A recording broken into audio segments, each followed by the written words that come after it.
Thank you, Andrew, for the fantastic introduction. And thanks also to the organizers for inviting me to speak. So I'm going to talk today about how we can get models for video understanding to train without using any manually labeled examples, but instead by leveraging the free modalities of sound and speech. And I'm going to start off by actually addressing immediately the question of why shouldn't we train video models on manually labeled examples. And the simple answer is that, in my view, this is not a scalable approach in the long run. And we can understand this by looking at some historical figures. In 2013, the state of the art in action recognition was a linear SVM trained on about 6,000 labeled videos using as features the hand-designed improved dense trajectories. Now, today, pretty much all action recognition models are deep models, and they are dramatically more accurate than the old school hand-designed systems, but they also require more than 2 orders of magnitude more labeled examples. And it's pretty clear that at this point, the limiting factor to produce better models for video understanding is the availability of labeled video examples. So does this mean that we should just, embark in a big effort in labeling, say, 1 billion labeled videos as opposed to only the 1 million labeled videos that we use today? And well, the answer is that it's not that easy, actually, to scale up existing labeled data sets. First of all, annotating videos is a lot more time-consuming than labeling still images. And also, even if we wanted to pursue this big effort, it's not quite clear what are the action classes that we should label. In fact, if you looked at the existing data sets for action recognition, you will notice that they differ dramatically in terms of the label space that they use. The classes range from sport activities to object-independent actions, and in some cases, verb-noun pairs defining activities in the kitchen. So it's quite clear that there is not quite a consensus yet on what is the right label space for video understanding. So I'm going to argue in this talk instead that we can actually manage to get better models for video understanding without resorting to naming and manually label actions in videos, but instead by leveraging the free modalities that we have already available. And so I'm going to talk about 2 recent projects that are inspired by this idea. So the first project is actually based on leveraging the sound modality that often accompanies video. So this is a method that learns automatically from audio and video, a label space that is then used to supervise the video and audio models. The second part of my talk instead will discuss a new framework that we introduced where we leverage the speech modality. And we frame video understanding as a text translation problem, essentially to go from video to generated text. And in both cases, crucially, both of these approaches leverage exclusively unlabeled data in uncurated data sets. I'm saying crucially because this essentially allows us to train these models on collections of videos that are much, much bigger than any existing labeled video data sets. And you will see that the self-supervised models that we get out are actually outperforming the same model trained on even the largest existing labeled data set. So let me start from the first project, which is a joint collaboration with many people, Humam Alvasel, Dhruv Mahajan, Bruno Corbar, Bernard Ganem, Du Tran. And this is a project that was actually the result of an internship that Humam did with us at Facebook AI. And the inspiration of this work comes from the deep cluster unsupervised learning technique that was presented by Caron et al. At ECCV 2018.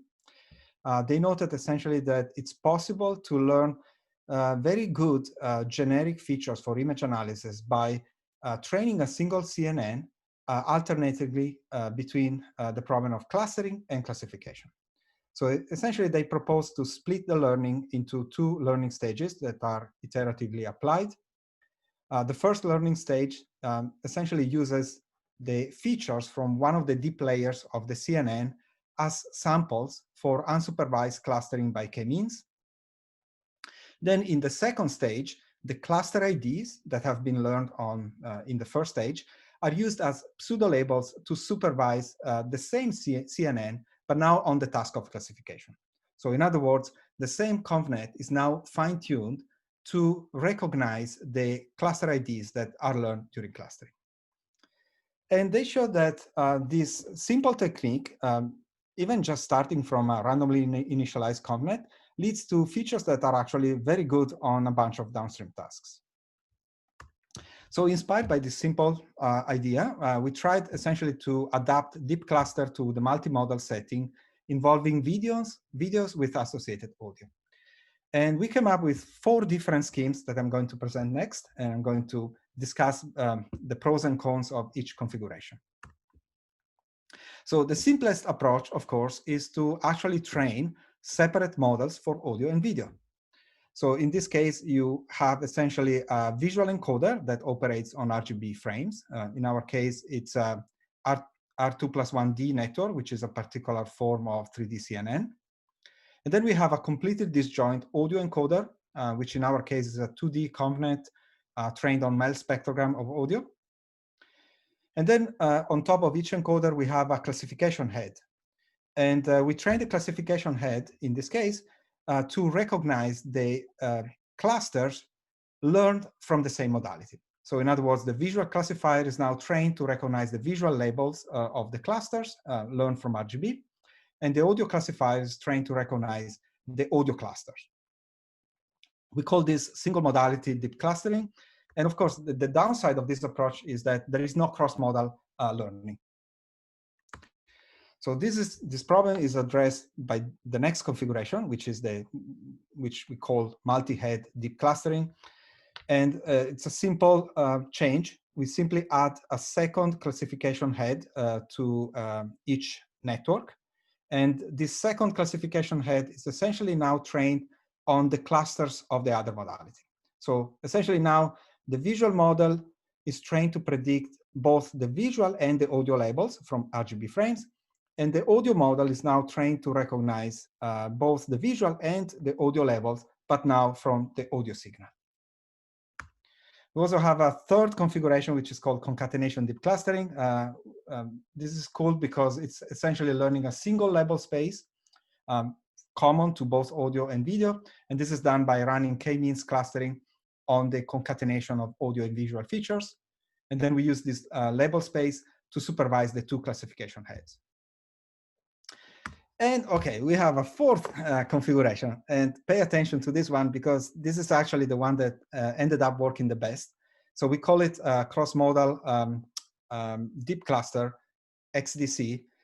And here the idea is that we train each classification head exclusively with the other modality. So in other words, we train the visual model to recognize the audio clusters learned from audio, and we train the audio model to recognize the visual cluster learned from RGB frames. And so we tried out all these 4 different configurations, and we used kinetics as a self-supervised data set.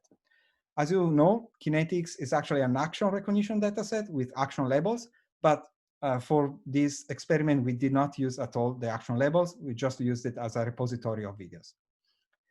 And so we got 4 different models, which we then fine-tuned on 3 different downstream data sets, which you see listed in the left column under dataset, UCF 101 and HMDB 51. These are action recognition data sets.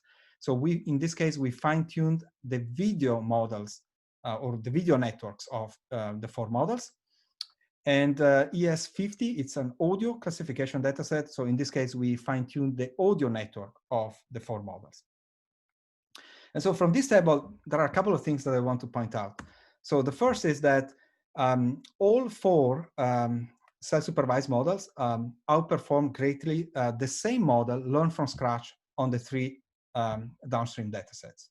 And so this underscores the value of self-supervised learning as a pre-training mechanism for understanding.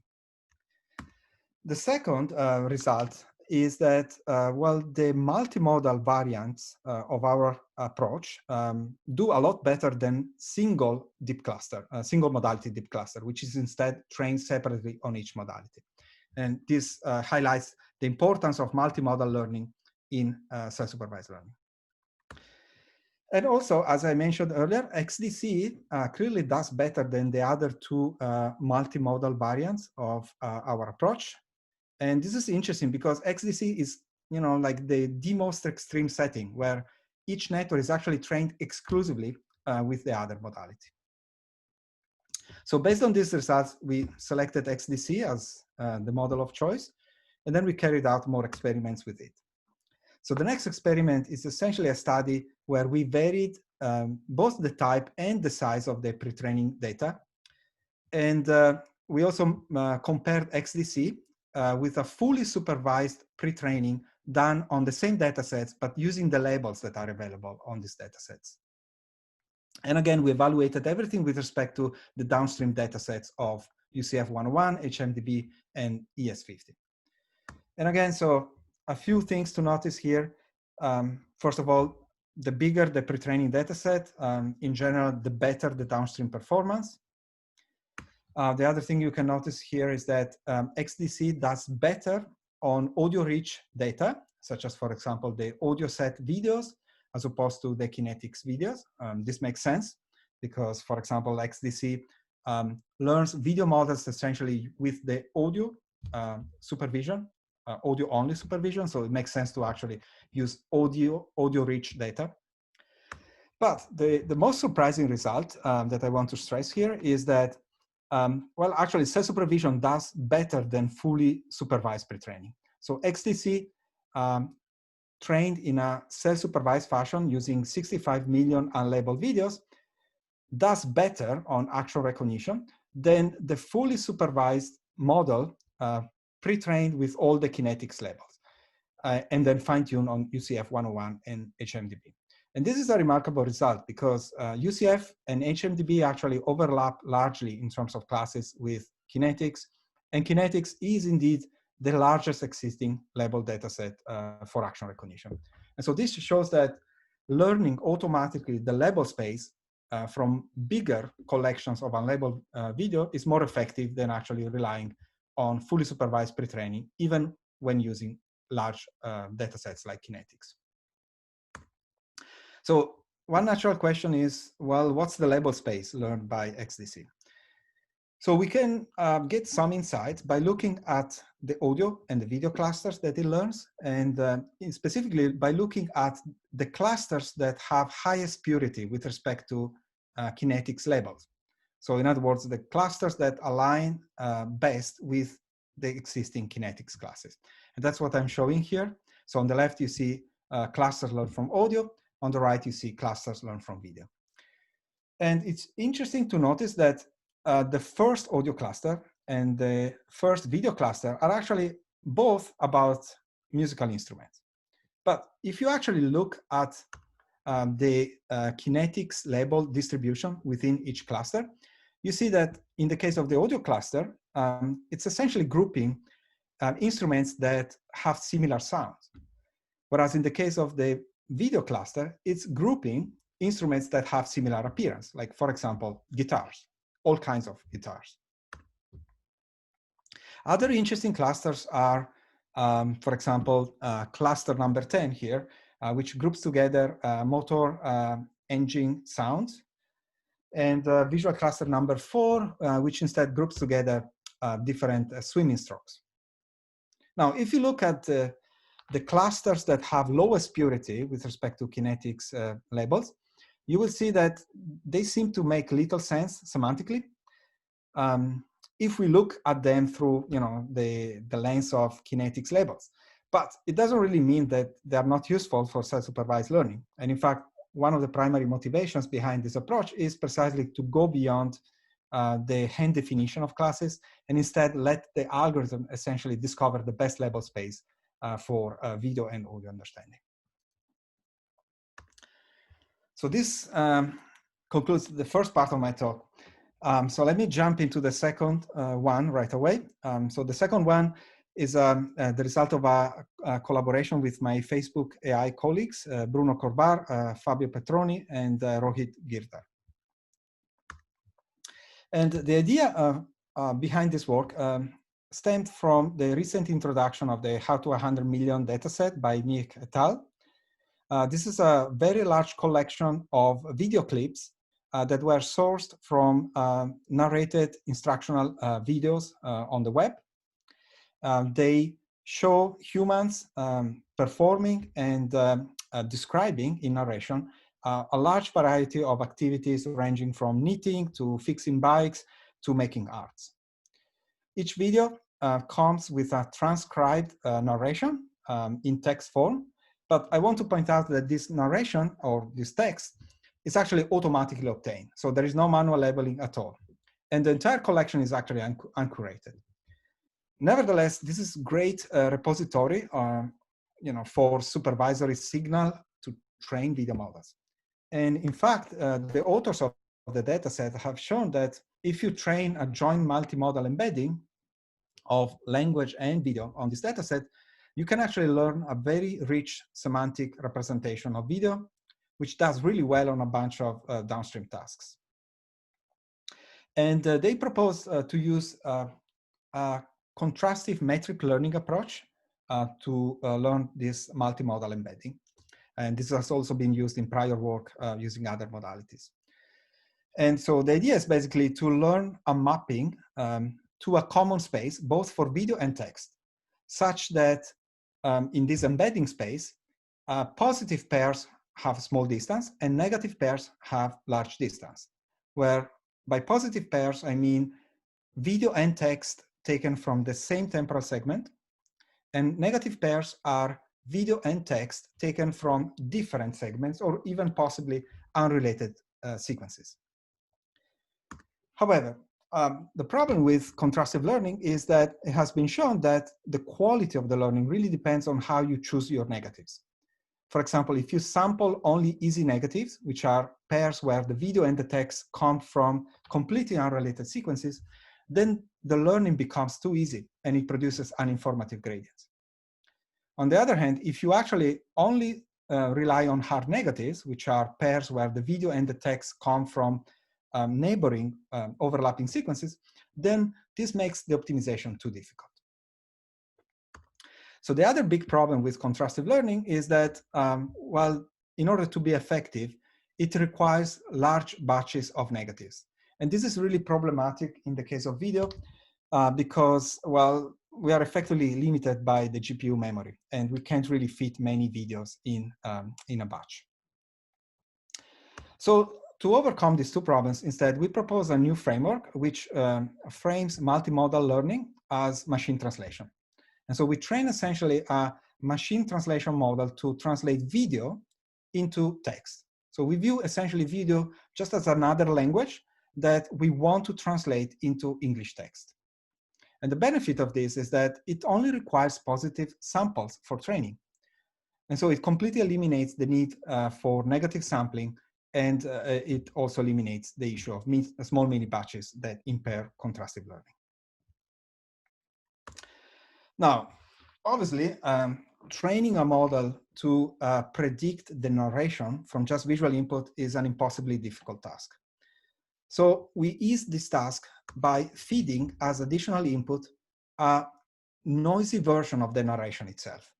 So in other words, we train the model to reconstruct the noise-free narration from a noisy version of it plus the video. However, because the model that we use is actually fully generative, and because we train it with very large amounts of noise on the text input, it turns out that at test time, we can actually use it on video only. So in other words, we can actually use it to translate video into text. So here's a high-level overview of the entire system. So I'm going to step through each component separately. So first, we feed the video input into a video feature extractor, which in our case is our 2+1D network pre-trained on action recognition. And this feature extractor produces essentially a tensor, which is T by C, where T is the number of frames and C is the number of channels produced by the network. We also have a word embedding lookup table, which is used to generate text tensors from the noisy version of the narration, from a spatial token CLS, which I'm going to describe later, and also from an action token. The action token is used to indicate which action we want the model to take, say captioning as opposed to classification. So we take all of these tensors, we concatenate them together, and then we feed them into a multimedia encoder. So this multimedia encoder is actually a pre-trained transformer-based T5 model from Google, which has been pre-trained on a large corpus of text for a variety of NLP tasks.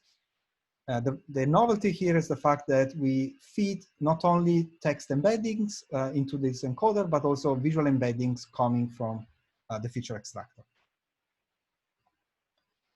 The output of the encoder then goes into autoregressive generative text decoder, which again we take in pre-trained form from the T5 model of Google. And this is a fully generative model which generates a sequence of distributions over words, where the jth distribution is essentially defining the posterior distribution for the jth word to be emitted. And this is autoregressive, meaning that the jth posterior distribution is actually conditioned on the output generated in the j-1 previous steps. And so we trained this entire model end-to-end on how to 100 million on two tasks simultaneously with respect to pseudo-ground truth. The first task is captioning, which involves essentially predicting the narration. And the other task is classification, which involves predicting the class label of the video, which is obtained automatically from metadata. And we use cross-entropy to train this fully generative model. Once we're done with the training on how to 100 million, we can use it on new videos without any text. So we just zero out the text. We pump the video through the entire model, and we get the posterior distributions out of it. And now we can use these posterior distributions in two possible ways. So one way is sampling. So we can essentially sample words from each posterior distribution to generate a full sentence. And this is useful for captioning or even for predicting the class names of the objects appearing in the video. But if the downstream task involves ranking finite number of answers, like for example in closed word classification, we can actually use these posterior distributions to rank the possible answers and to find the most probable one. Also, because the model is fully generative, it can also be used on completely new tasks. For example, like classification of new classes, which were not present in How to 100 Million. We simply take the names of the new classes and we rank them according to the posterior distributions out of the model. Now, if the downstream task involves training data, we can actually do fine-tuning. And we experimented with two different schemes of fine-tuning. The first scheme is what we call generative fine-tuning, and it's shown here for the case of video QA, which is a new task. It's not present in How to 100 Million. So to handle this new task, what we do, we add a new action token, in this case, answer. And because VQA involves a question, we also feed the question as input to the model. And then again, we fine-tune the entire model using cross-entropy with respect to the ground truth answer. We also experimented with discriminative fine-tuning, which is particularly useful for classification tasks. And in this case, we simply attach a linear classifier to the CLS embedding that comes out of the multimedia encoder. In T5, the CLS embedding is pre-trained to be kind of like a summary of the text provided as input. And in our model, it becomes the summary of the text and the video provided as input. So the use of noise to perturb the text input is inspired by recent work on mask languages, like, for example, BERT, and also its multimedia extension, VideoBERT, which are essentially models that are trained to fill in the blanks in corrupted text or corrupted video. However, in these models, there is no decoder, and these models are limited to filling in the blanks of the mask tokens independently. So they cannot do text generation. Instead, in T5, as well as in our video translate model, we have a fully generative autoregressive decoder that can be used for full sentence generation. Also, our model frames a bunch of video understanding tasks as text generation, and it allows us to fine-tune with respect to them, even jointly, without actually changing at all the architecture. So a single model can essentially handle all of the tasks without attaching any specialized network head to handle the task. So we trained the model on how to 100 million, and then we tried it out on 4 different tasks. 2 of them are actually new: text-to-video retrieval and video question and answer. They're not present in how to 100 million. And then we tried the model under 3 different regimes: generative fine-tuning, discriminative fine-tuning, and even zero-shot learning, where we simply use the model learned from how to 100 million directly on the downstream task. And that's what we did, for example, here on Epic Kitchen, which is a video classification task. We took the video translate model from how to 100 million, and we simply ranked the class names of Epic Kitchen videos and with respect to the posterior probabilities. And we already got pretty decent results. And if we fine-tune the models either generatively or discriminatively, we get actually a big improvement. Our model essentially ranks 2nd in the leaderboard, only behind the Baidu system.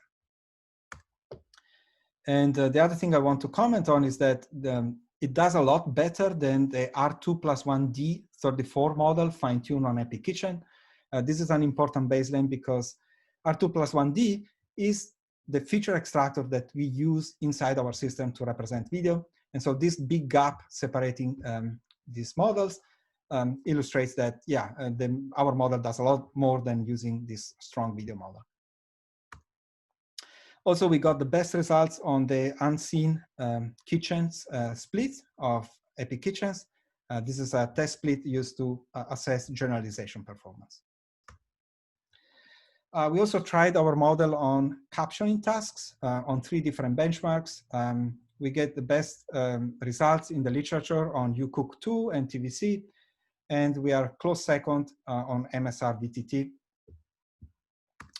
And here you can see some illustrative captioning examples obtained for Epic Kitchen videos.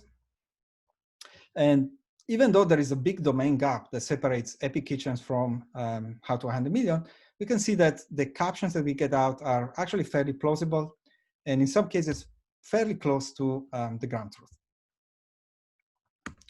As I mentioned, we also tried video translate on the visual question answering task using TVQA.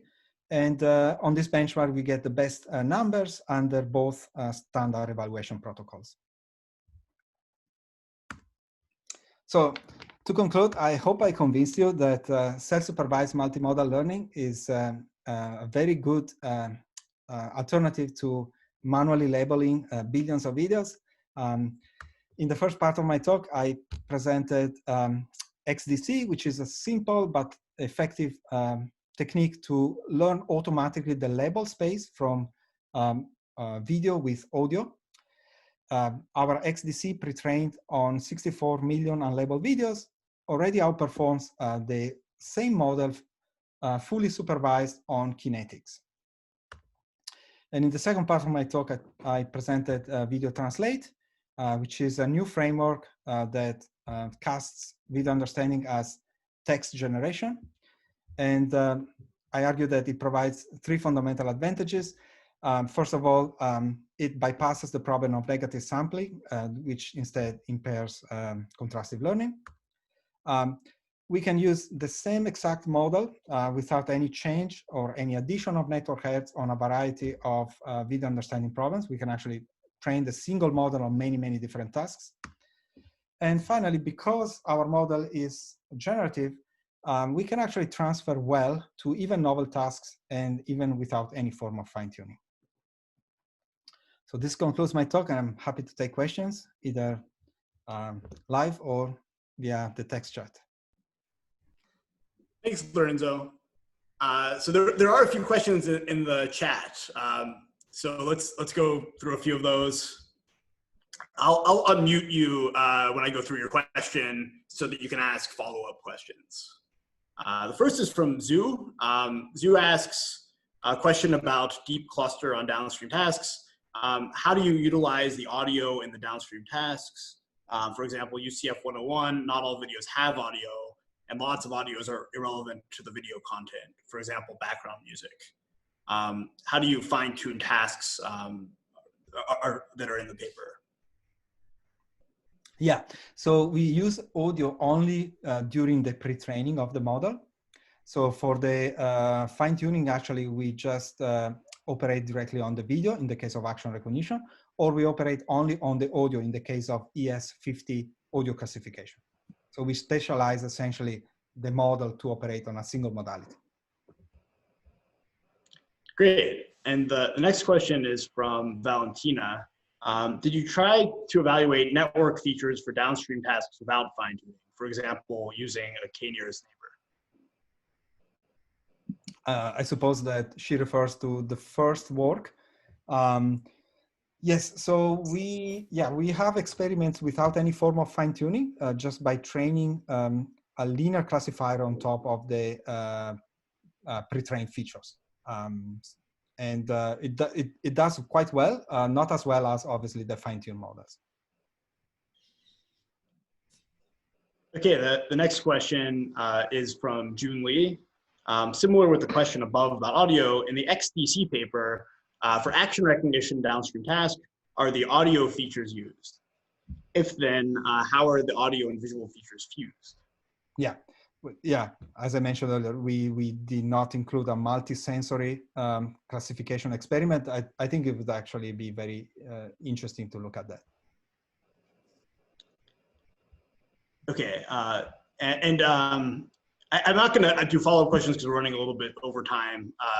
So I apologize for that. Maybe you can ask Lorenzo offline. There's just two other questions. Yaping, Mandela asks, he says, great work, Lorenzo. Have you tried training from scratch, i.e. without pre-trained R2+1D and T5 encoders? We are doing that at the moment. We didn't quite do it yet because, as you can imagine, the training, even from pre-trained forms of these networks, is very costly. So we took that shortcut for the time being. But yeah, for the near future, we'll be doing learning from scratch. And I think it's doable considering the large scale of